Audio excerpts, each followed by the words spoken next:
The line integral.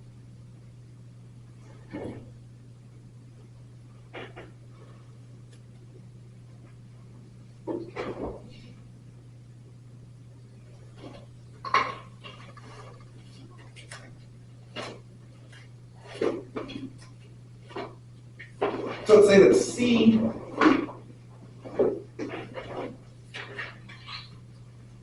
is a curve defined by R of t, for t going from t1 to t2, let that be a scalar function.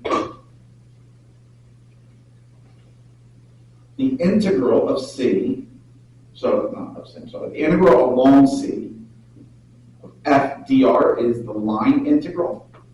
It's a line integral or a path integral.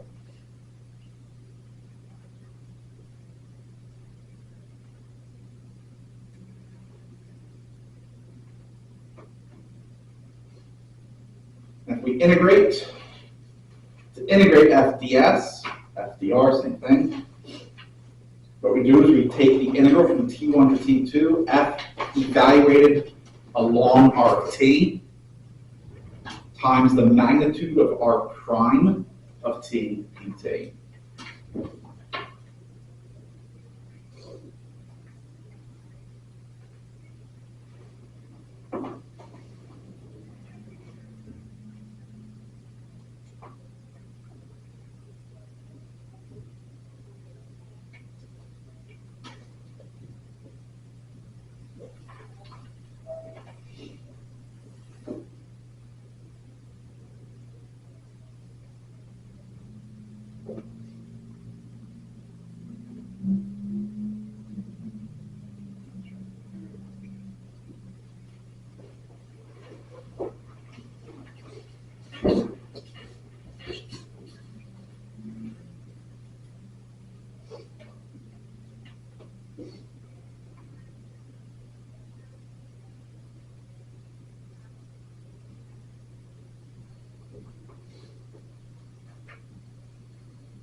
That's for a scalar function, integrating a scalar function.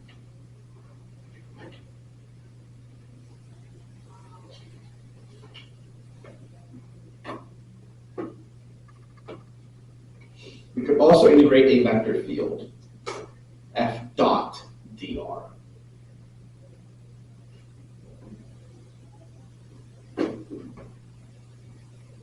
In this case, to evaluate it, still integrate from t1 to t2. Still evaluating f along r of t. Now it's a vector. But now we dot it with r prime.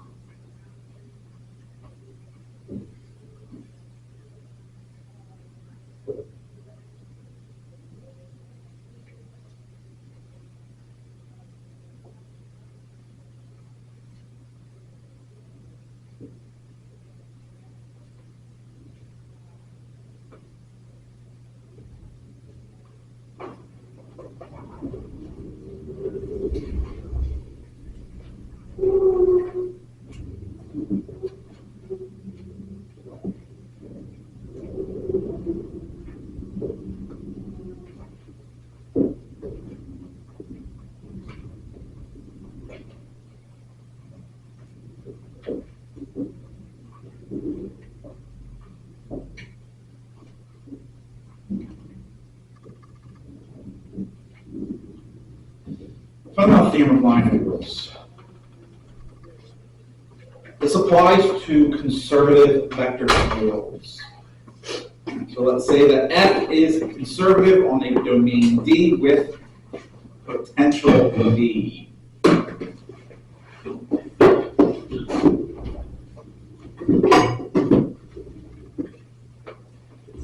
r is any path along the curve C from a point P to a point Q, then the integral along C of f dot dr is simply v of q minus v of p. And the integral depends only on the starting point and the ending point, not the path used to get there. This is known as path independence.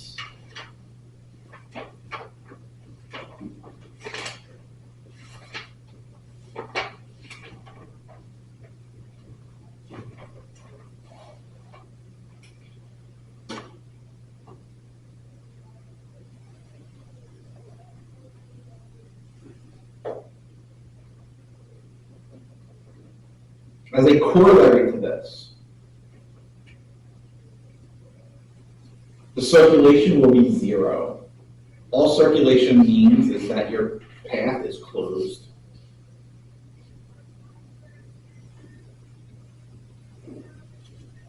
And a closed path means you start and end at the same point, right? So clearly, if it's path independent, the starting and end point are the same, then your integral is zero.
Oh, nice thing here is they already gave us the parameterization. You obviously will not always be given the parameterization of the curve. Much like when we were studying double and triple integrals.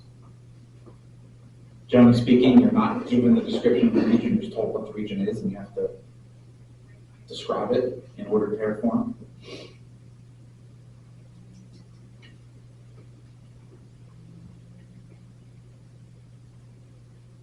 So generally speaking, the first thing you want to do, parameterize the curve. That's already done for us. Next, you have to decide, are we integrating a scalar function or a vector field? This one's a scalar, that should be pretty obvious. Since it's a scalar, we want the magnitude of r prime.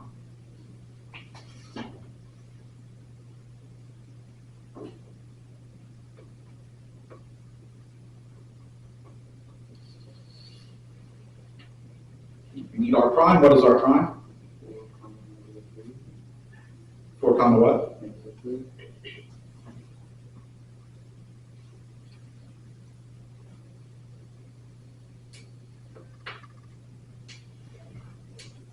What's its magnitude? 5.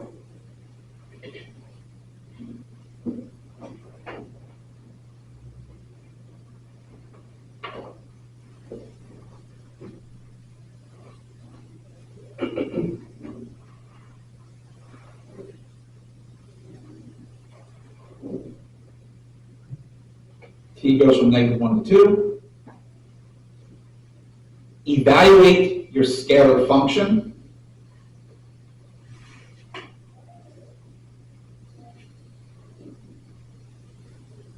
Oh, update PowerPoint update, now everything looks different.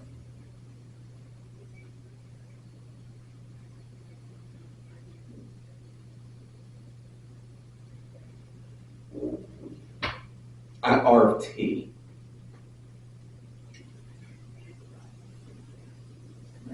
What that means, what we're doing, is we're going to find this.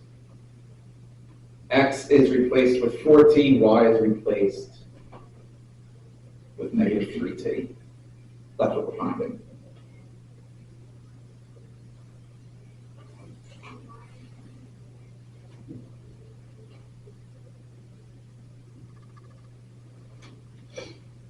Negative 3t e to the 16t squared.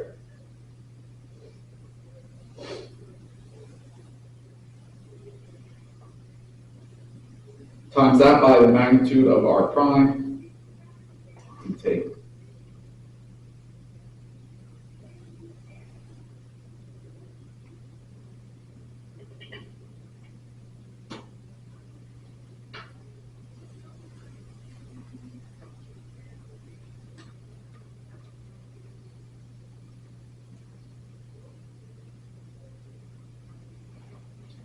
We look here, back just here real quick.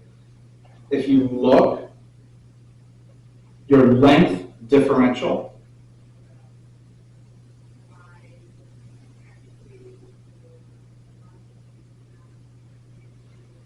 is the length of the parameterization of the derivative parameterization, dt.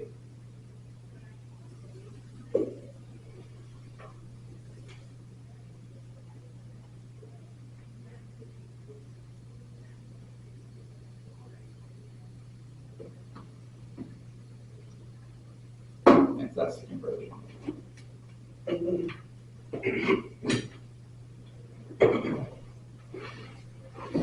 Whereas if it's a vector field, that's not a length parameterization anymore, it's like your path parameterization. Or your path differential.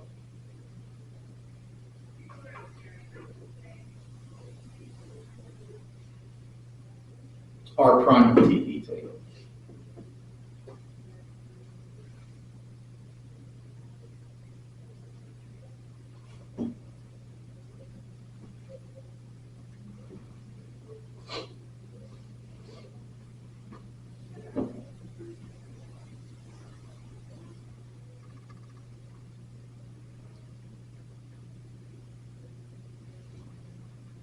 If I got to negative 15,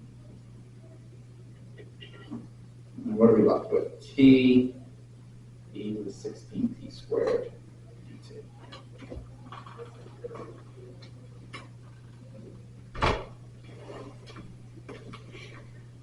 Now, how would you actually go about evaluating that integral?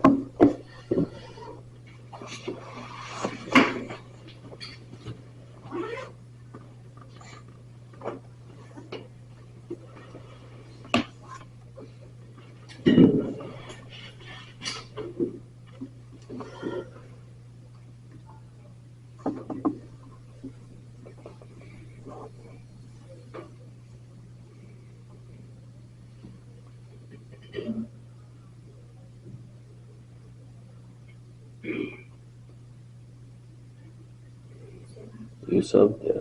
So u sub. What's u? T squared. 16t squared. du is 32t, right? We don't have 32t. We do have t. We're going to wind up multiplying the result by 1 over 32.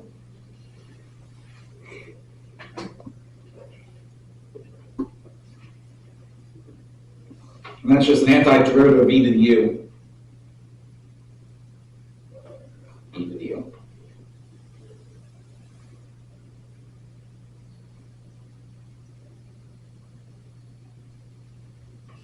And I'll go from negative 1 to 2.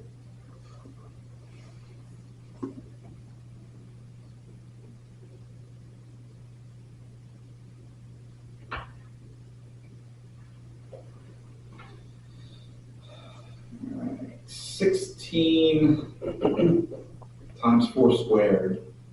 That's 16 times 16. 16 squared. 256.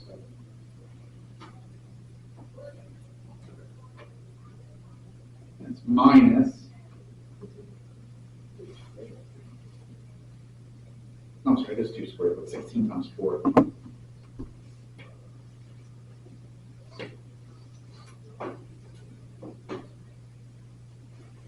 That should just be minus e to the 6, right, e to the 16.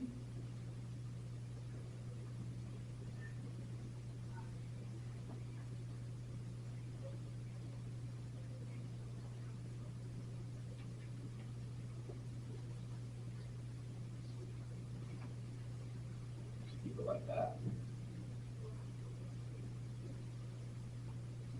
You could also just factor out a negative e to the 16.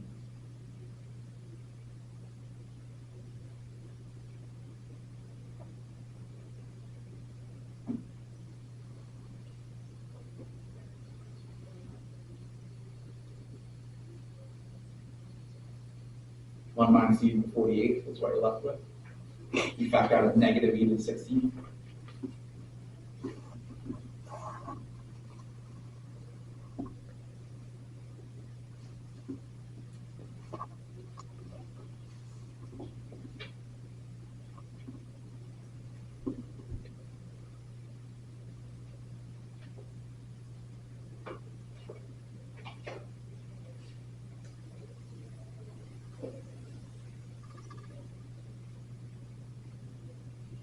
We're going to integrate x minus y plus 3 along the unit circle in the counterclockwise direction.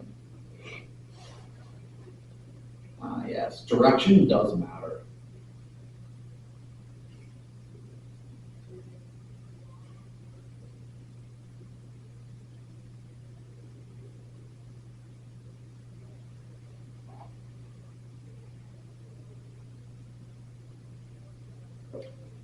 We need parameterization.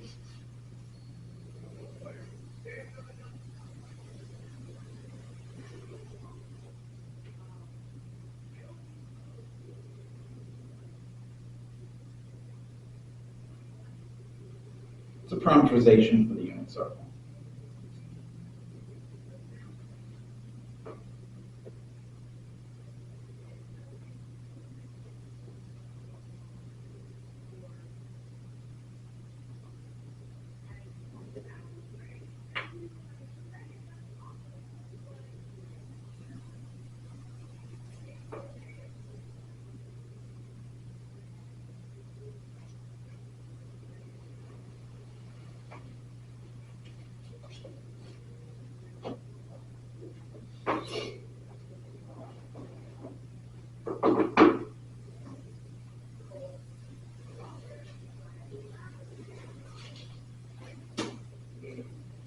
Are you asking what the x and the y are?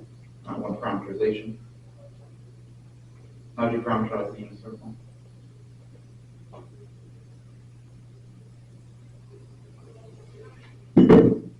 R. Okay, so.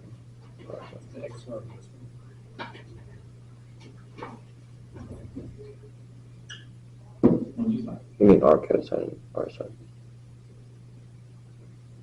Theta. What's R? The radius. Which is what? 1 So it's the parameterization? cosine theta, sine theta.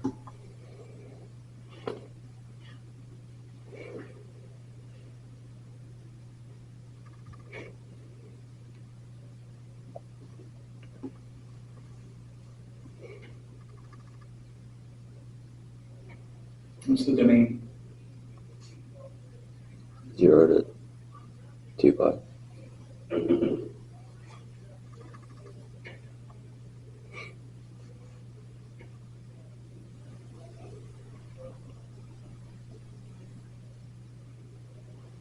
Notice this is a circulation. This is a closed curve, right? You start and end at the exact same point.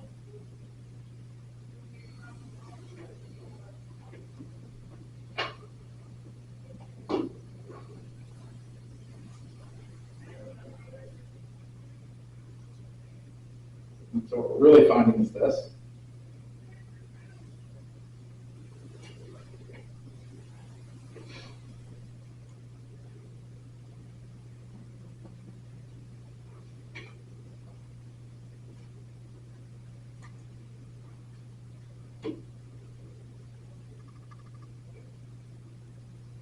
You go from 0 to 2 pi,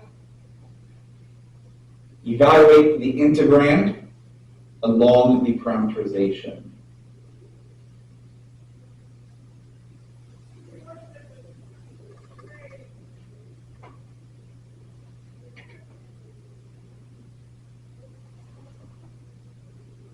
Now I'm going to times it by the magnitude of r prime. What is r prime? What was it?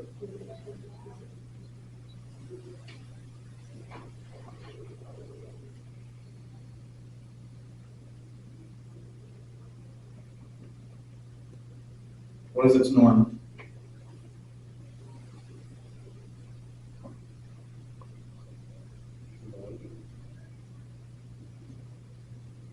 Well, that's easy. Magnitude dt, so just one dt.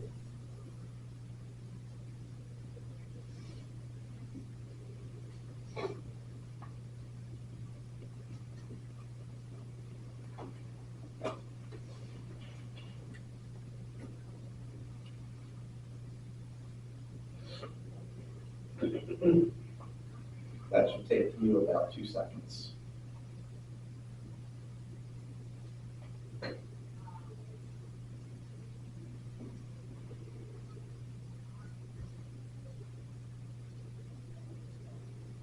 It's clearly 6 pi.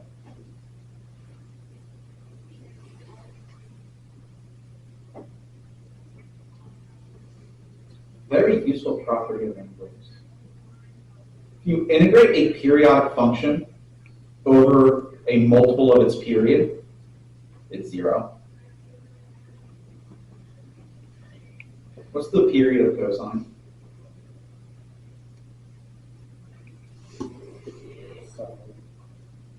Period. What is a period? Uh-oh. Oh, is it? 1. No. Definition of period.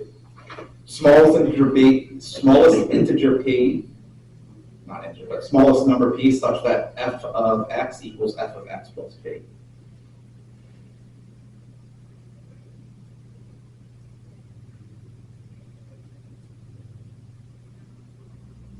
For every value of x.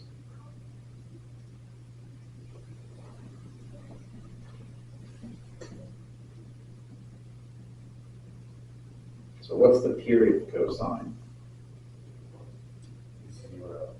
1/2. Is it 2 pi? It's 2 pi. Oh. Does it give you 0? Cosine is 2 pi periodic. Oh, what's the length of variable? 2 pi. We're integrating cosine over one full period. It's automatically 0. Okay. What's the period of sine?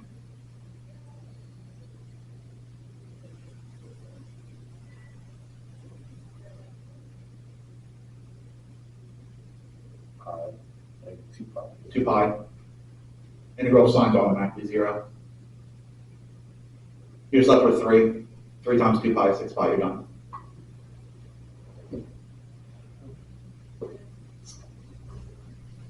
And would you explain that again? Like, so because they are periods of each other. If you integrate a periodic function over a multiple of its period, it's 0. Okay.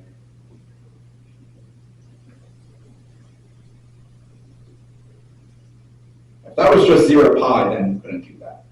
Or if it was 0 to 3 pi, you couldn't do it. But any multiple of 2 pi, integrate over a length of 2 pi for cosine and sine is automatically 0.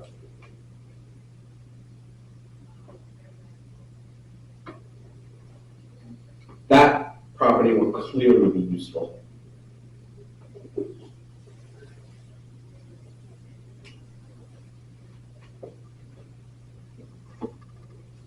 you don't believe me, go ahead and do those integrals.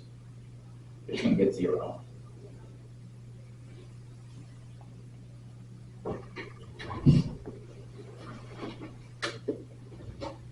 Once we evaluate the circulation of 1 over x squared plus y squared plus 1 over the given curve.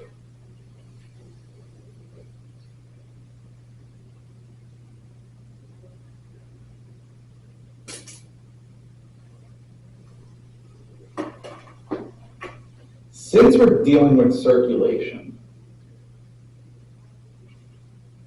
it's a closed path. So does it matter where we start that path, where we start the traversal? No, because we're going to just go back to the same place anyway.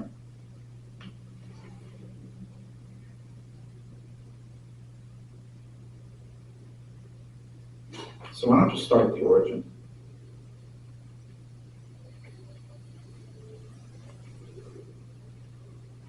We need to parameterize that.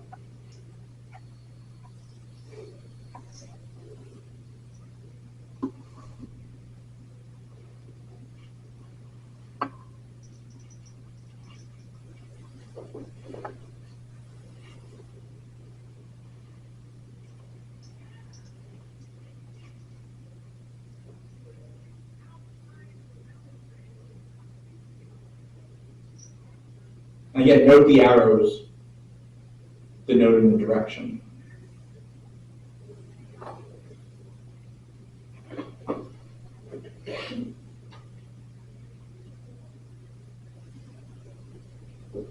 Well, we're doing 1.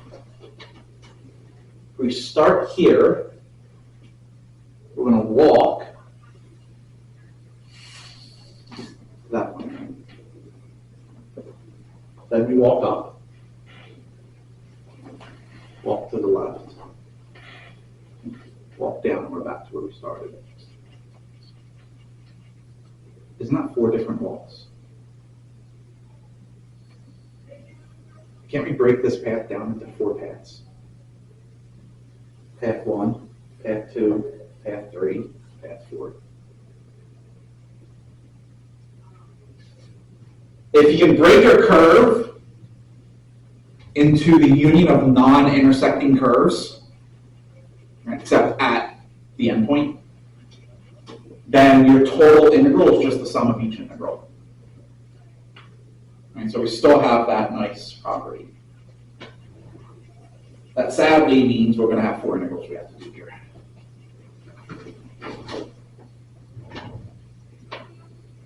What we'll do is let's label that bottom path is C1, our right path is C2, then C3, and then C4.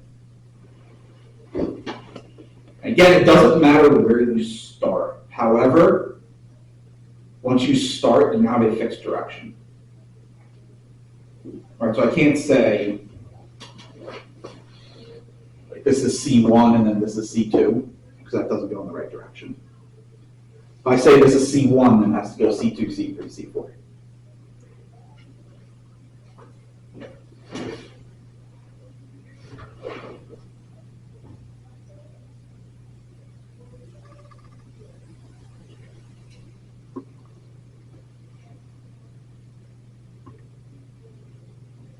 First path,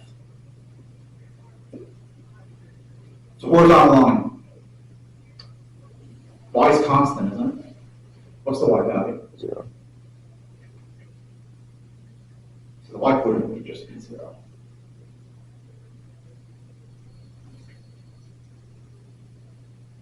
Our x component, though, changed from 0 to 1.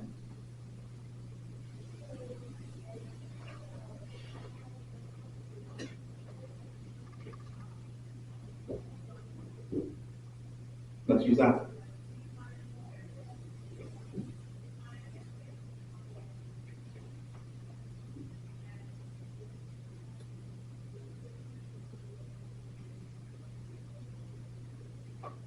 What's r prime of 1? Or r prime, r1 prime? 1, 0. And what is its length? One.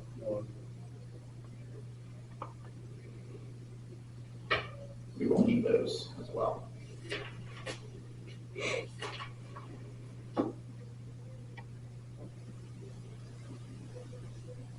R2.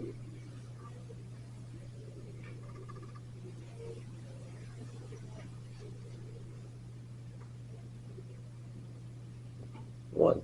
And X is fixed, right? What do you want your Y to be? just, that's, yeah. Can it be the same variable? Shouldn't be. It shouldn't. Should. So you typically want to just stick with a dummy variable that is not any of the independent variables already used.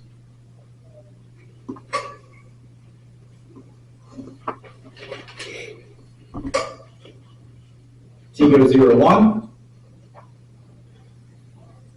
What's R2 prime? 1, 0.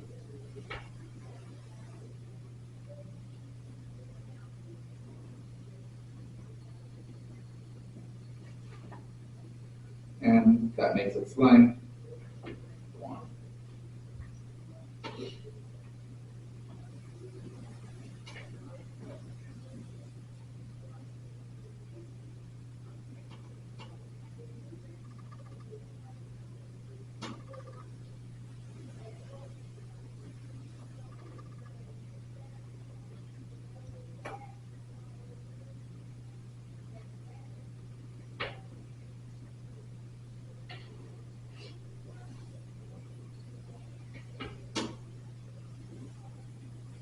R3. Y is going to be fixed. X is changing. What does X go from? 1 to 0. 1 to 0.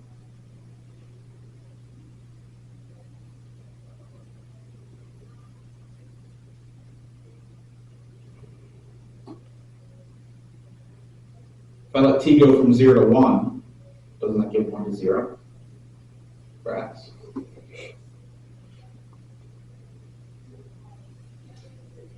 And Y is a fixed constant. Y is always 1.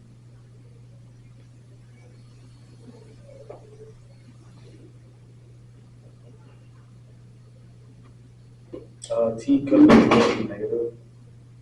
So it could be negative 2. Well, I guess technically it could. But what would your T go from then? 0 to negative 1. But could it go 0 to negative 1? 0 is larger than negative 1. Or negative 1. It would go negative 1 to 0 in that case. I'm trying to keep them all going 0 to 1, but it doesn't matter. You could also do T, but then you'd have to go 1 to 0 instead, which is awkward to write.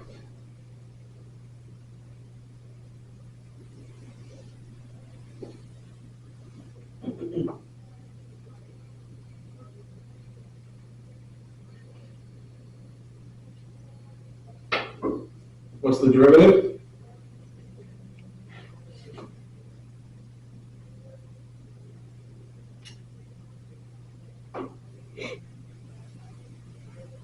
It makes its length 1.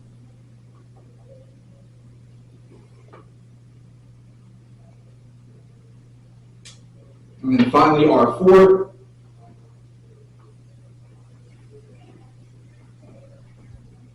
X will always be 0. Y is going from 1 to 0.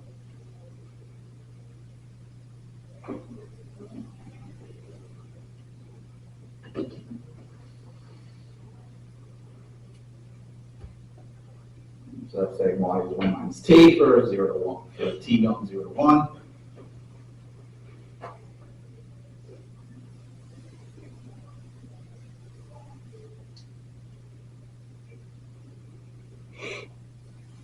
The R prime, 0, negative 1. And its length is 1.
Love copy and paste. That's what we're doing. And we have each of those parameterizations.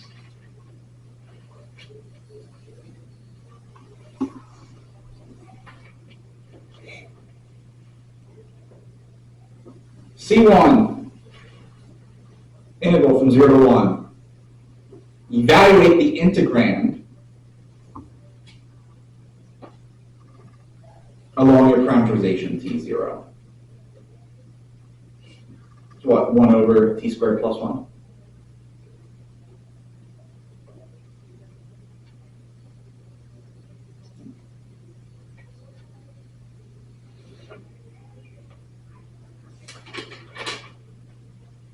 That's a crash.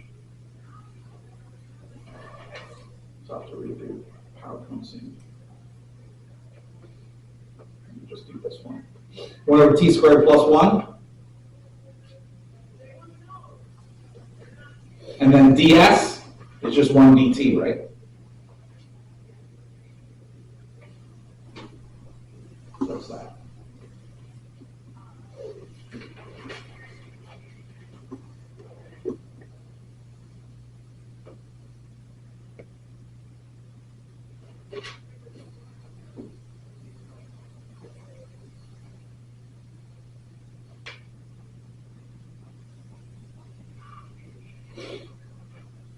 Let's let it finish saving.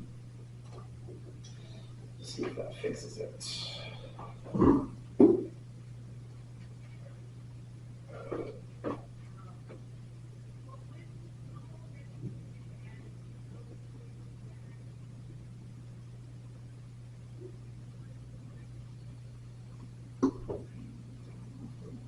Okay, did that fix it? That's fine. Oh, looks like it did. The C2, oh no, it didn't. Okay.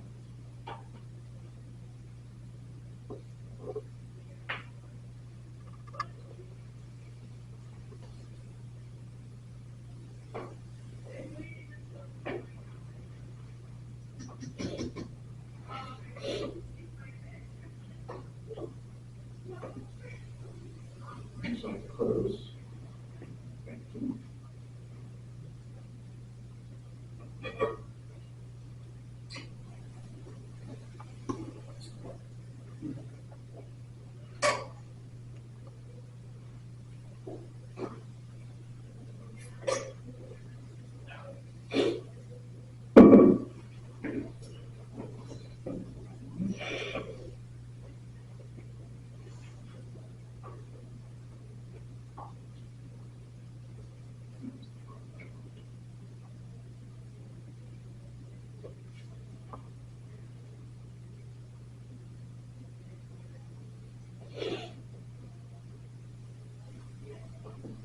that fixed it. Yep, t goes 0 to 1. Question is, how long is it fixed? And we'll figure that out.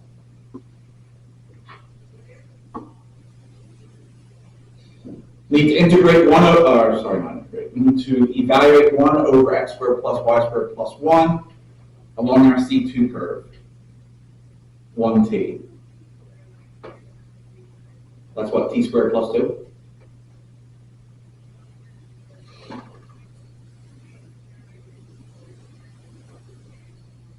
Or 1 over it, rather.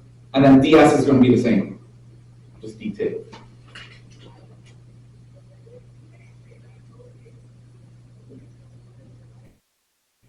Over to 1. Evaluate the integrand over the C3 curve. 1 minus t, 1.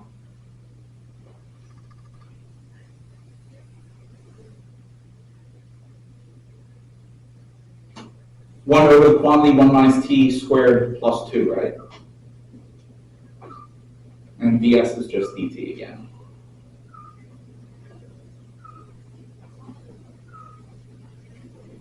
C4, 0 to 1. Integrand evaluated along the C4 curve. Quantity of 1 minus t squared plus 1.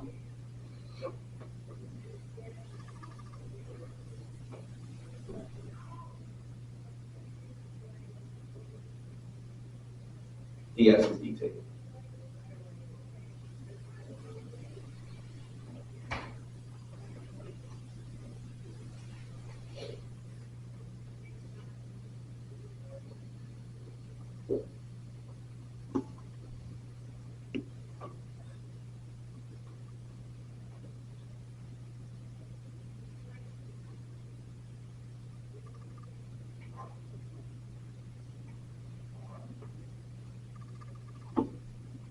Notice that all these are going from 0 to 1. This is technically then just one integral.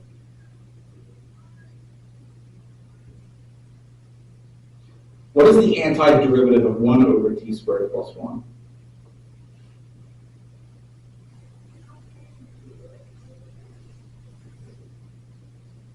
R2 Just inverse tangent of t, right? More specifically,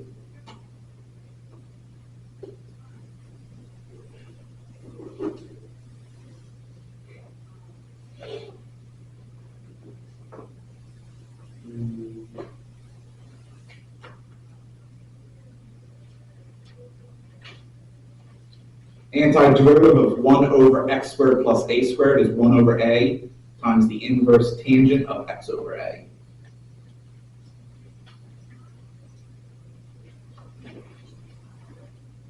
That takes care of the first two.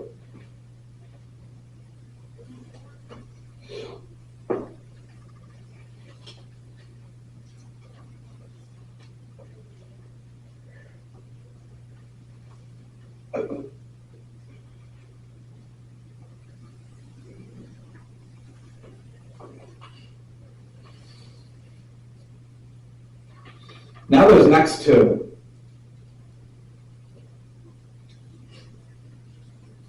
They're just u subs. Let u be 1 minus t. du is then negative dt. Multiply the result by minus 1.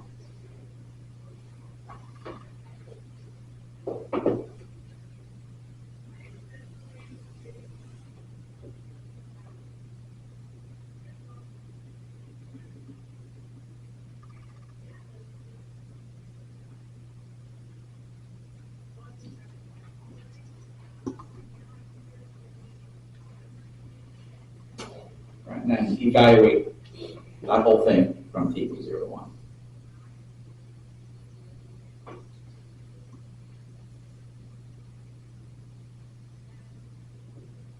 What's the inverse tangent of 1?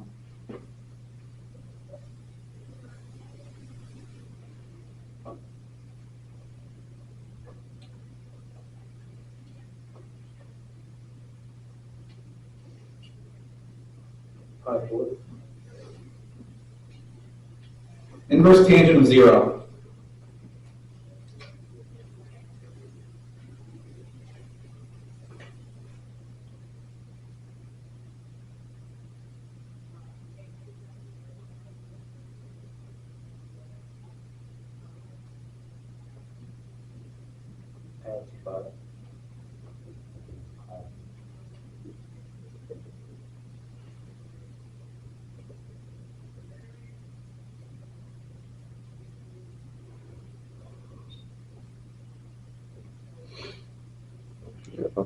Zero.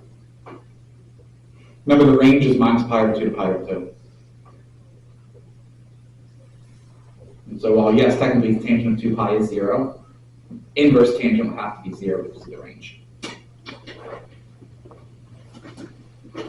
That first term just evaluates to pi over 4 then. Second term, what is the inverse tangent of 1 over root 2?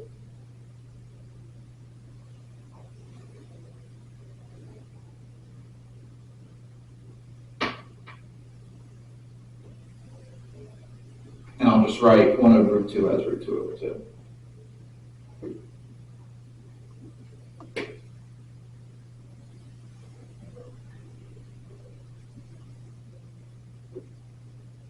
Inverse tangent of 1 over root 2, or inverse tangent of root 2 over 2.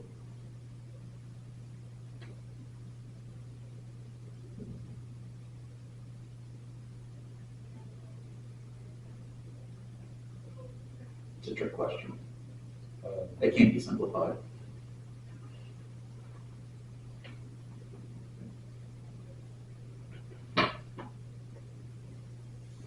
So it just stays as the inverse tangent.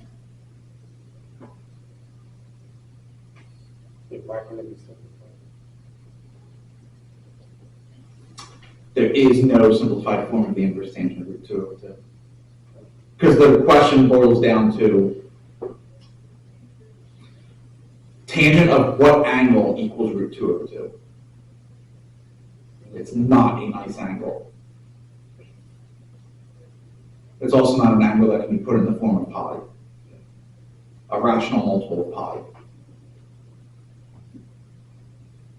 So we just leave it like that.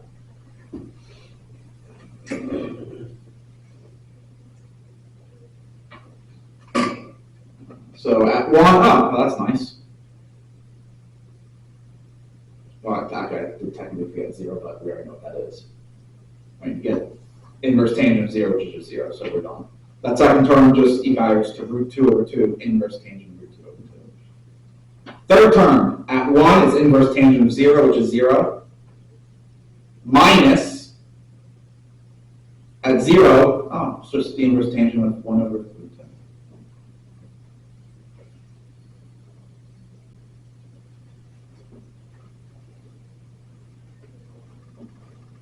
The second term would be negative root 2 over 2, inverse tangent of root 2 over 2.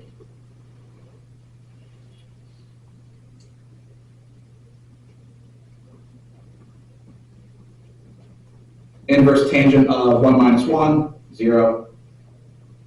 Minus inverse tangent of 1, pi over 4. That last term is negative pi over 4.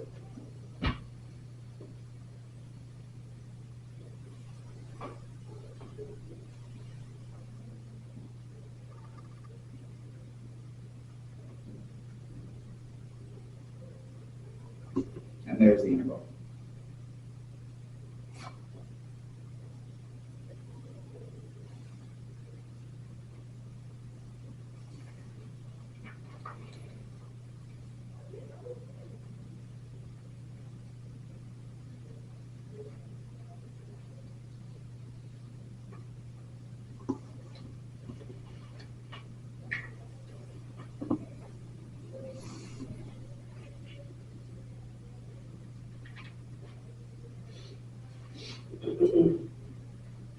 Imagine if your path was an octagon.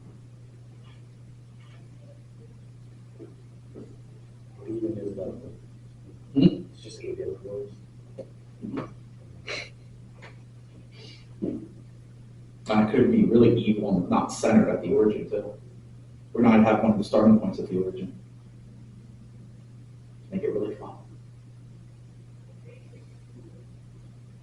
And of course, keep in mind that also means that if it's an octagon,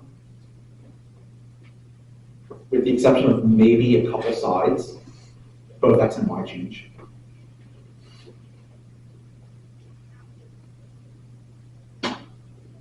Depending on how it's drawn.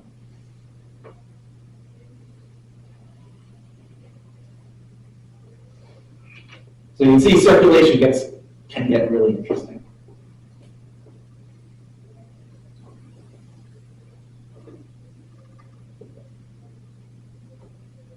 Work.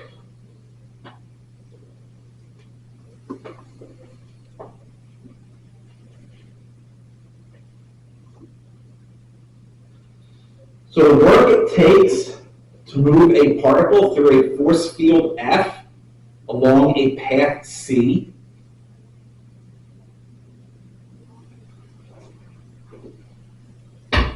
is just the integral of F dot dr along C.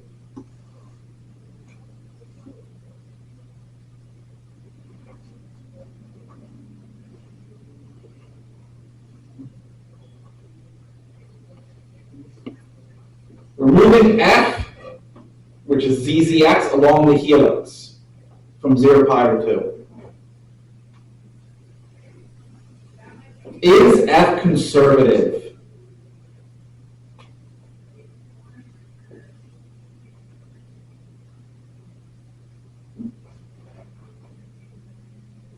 No. Partial X, partial Z, I'm sorry, partial Z of X is 0, but partial Z of Z is 1. They're not equal. So you don't get a 0 curl.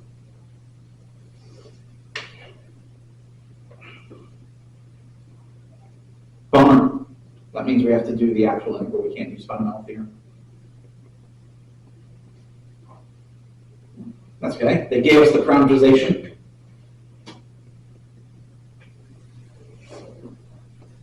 What's R prime?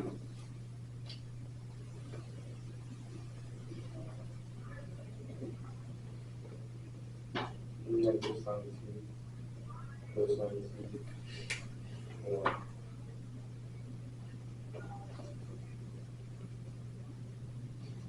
don't need this line because this is a force field.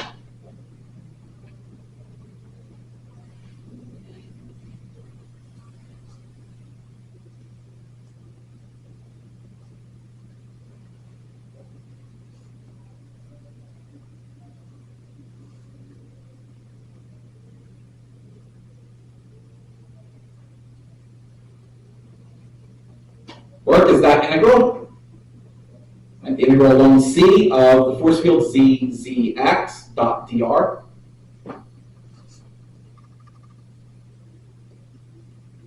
Evaluate that, that's going to be the integral from 0 to pi over 2. Evaluate the force field along the parameterization. And where there's an X, replace it with cosine. And where there's a Y, replace it with sine. And where there's a Z, replace it with T.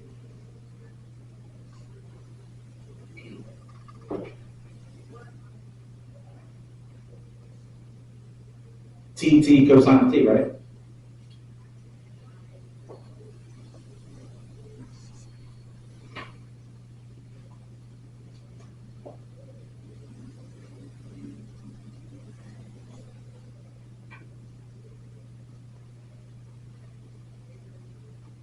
Now remember, your path differential becomes R prime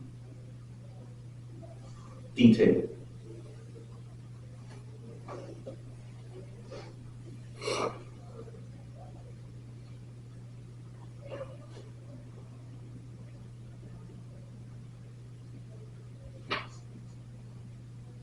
So, because it's a force field, we don't need the magnitude. Why is that?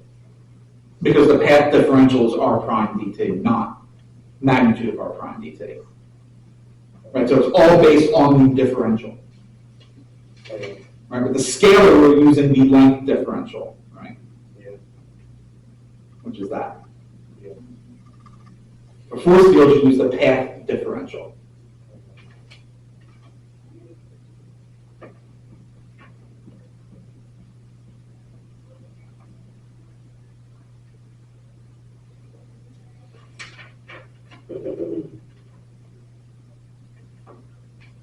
What's that dot product?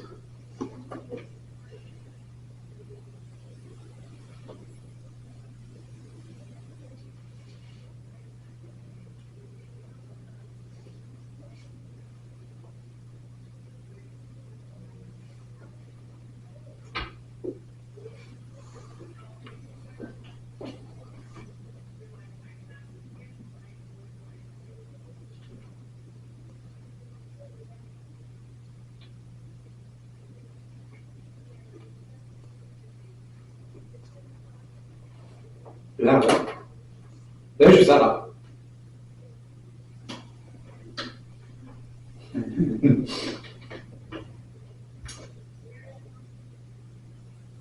Let's say I tell you you're not allowed to use a calculator or any kind of integration aid.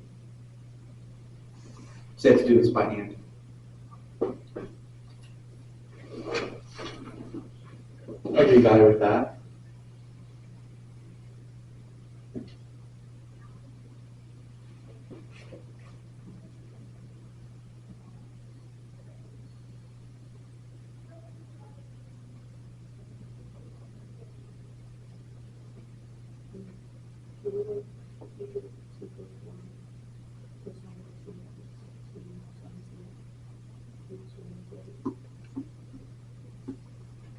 What was it, t plus 1? You could do that, but that still would leave you the problem. How would you integrate t plus 1 times cosine of t?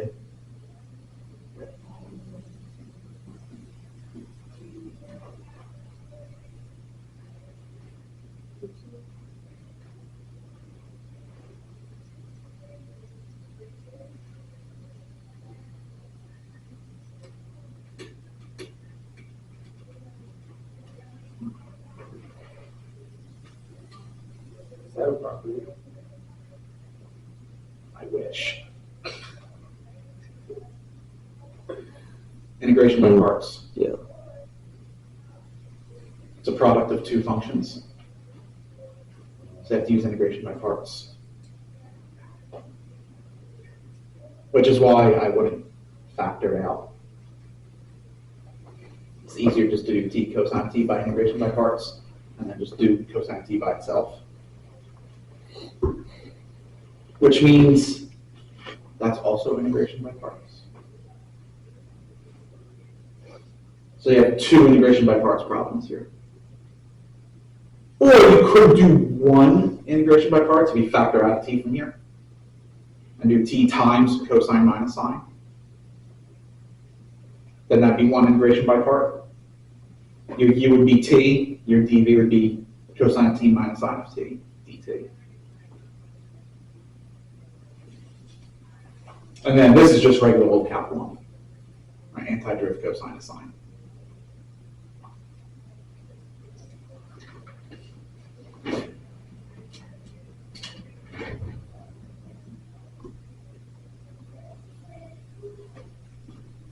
That's obviously pi over 2 minus 1.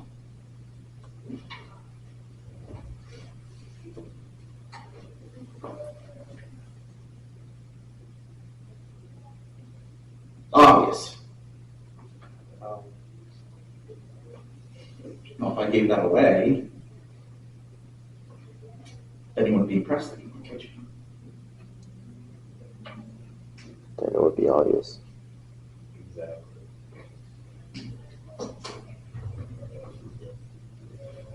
That's why you never give it away. You just tell your friends and family, well, it's obvious, and if you can't see it, then you shouldn't be talking to me.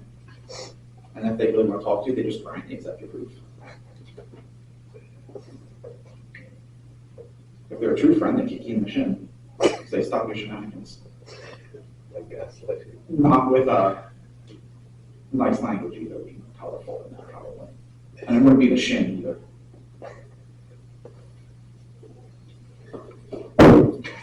Being a little higher up. Yeah.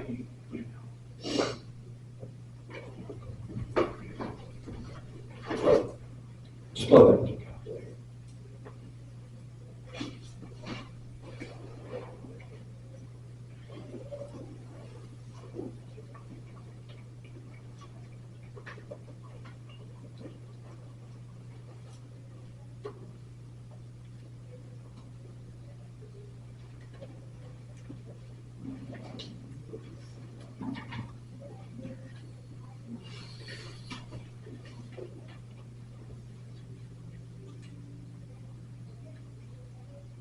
And find the work done in moving a particle once around the circle in the XY plane, centered at the origin, radius 3, through that force field.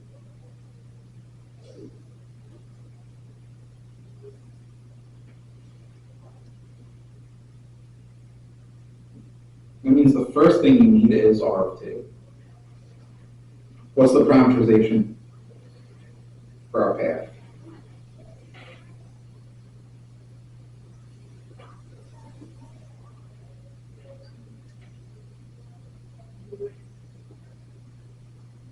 Look for sense and size.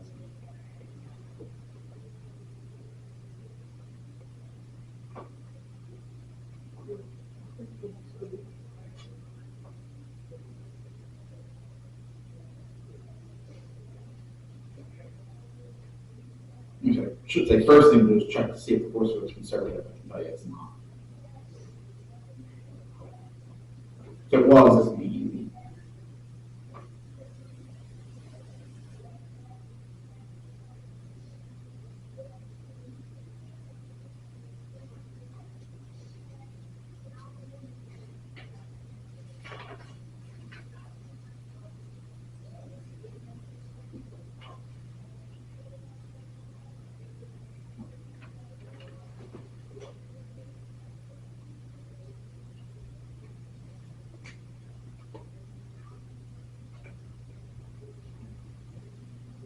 Parameterization of a circle is R cosine, R sine. Radius is 3 in this case. And because we're in the XY plane, Z is 0.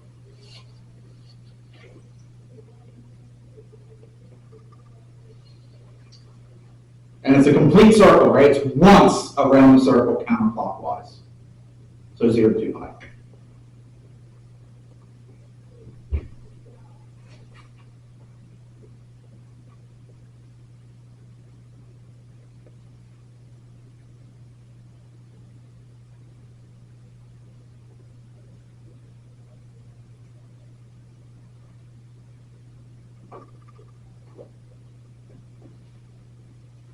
That'd be R prime, right? Negative 3 sine, 3 cosine, and 0.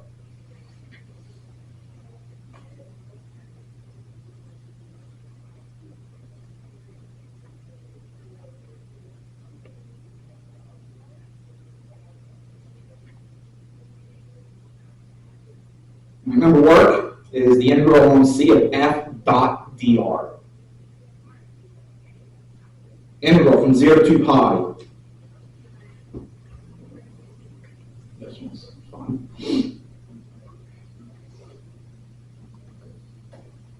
Any term with a z and f is just going to be 0. Replace x with 3 cosine, replace y with 3 sine.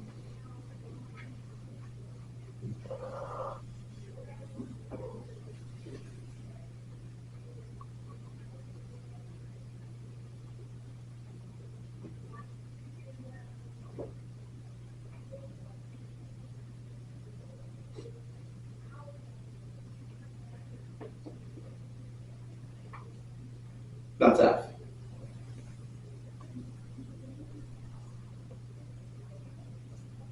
Dotted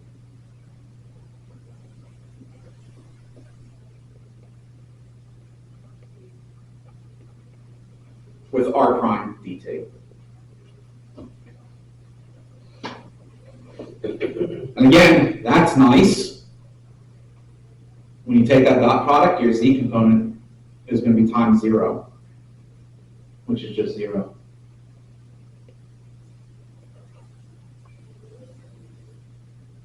So that eliminates those terms.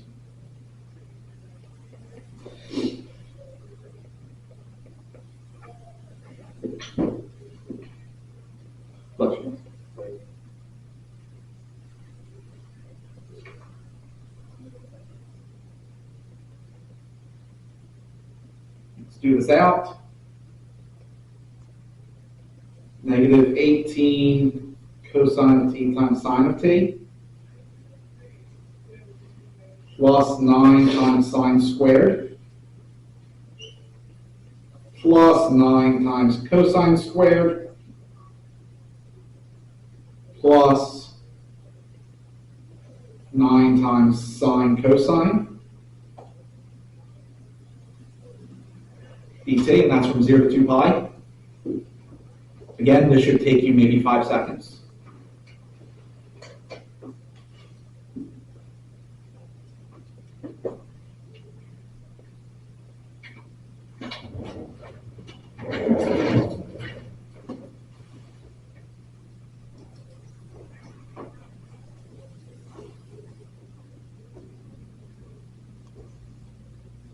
U sub, doesn't matter if you choose cosine or sine, right? Yeah. Either way, 2 pi periodic. That's 0. That's 0. This is 9. 9 times 2 pi is 18 pi. There's your integral.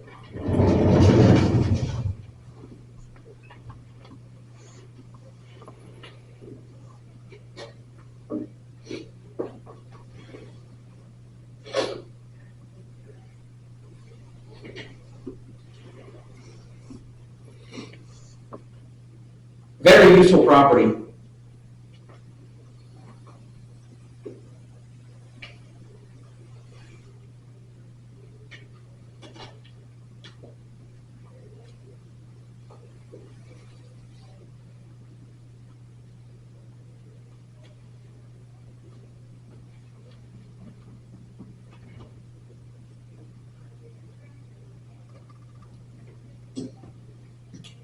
We'll continue this on Thursday.